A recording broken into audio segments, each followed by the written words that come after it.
Laura Diaz, Harold Green, Byron Miranda with weather, and Jim Hill on sports.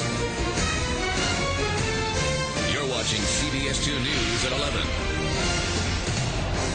Last July, Santa Monica, an elderly driver plows through the farmer's market.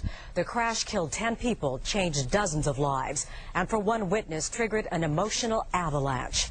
The crash unleashed decades of repressed memories for that witness, a veteran of the First Gulf War, and he found himself suffering post-traumatic stress. And tonight's special assignment, CBS News' Linda Alvarez shows us one way the illness is diagnosed and treated.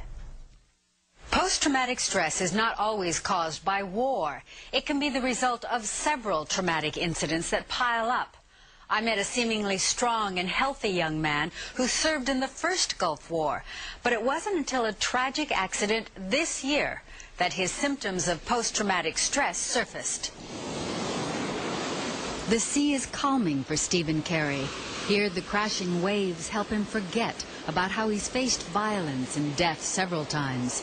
As a child, as a young Marine, and even as recently as 5 months ago, just a few blocks away, one terrible day in Santa Monica. An unknown number of people, as you know. It was the day a driver sped through the farmer's market and killed 10 people.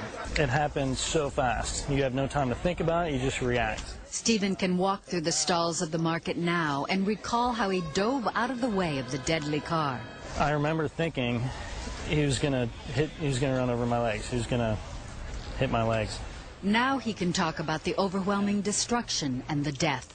She was lying on the ground, really bad head injury and bleeding out.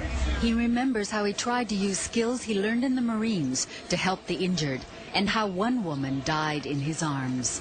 With her, there was nothing I could do,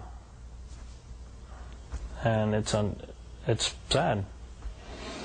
Stephen can talk about that traumatic day now, but it wasn't always so. After the tragedy, he went back to work at a nearby bicycle shop. But for days, he was unusually nervous, shaky, couldn't sleep, became withdrawn. And when he went back to the site of the tragedy... I saw the memorial that they had already set up, and immediately it just brought back a flood of emotions, and I broke down. Stephen was flooded with painful memories he had kept bottled up inside, some going back to his childhood. He was violent and abusive to myself, my sisters, my mom. An alcoholic father burned down their house and once dangled him over a bridge. I was staring down 100 feet, afraid I was going to fall. Stephen also faced death as a tank commander on one of the first units to cross the Kuwaiti border during Desert Storm. I remember they were expecting like 50% casualties by the end of day one. You thought you were going to die? Oh, for sure. Yeah. The overwhelming memories triggered by the farmer's market incident forced him to get help. Stephen came to the Amen Clinic for a brain scan. If we look at these red areas, they're all working hard. Dr. Daniel Amen is a psychiatrist and brain imaging specialist. When we see people who've been traumatized, what we see is their brain works too hard.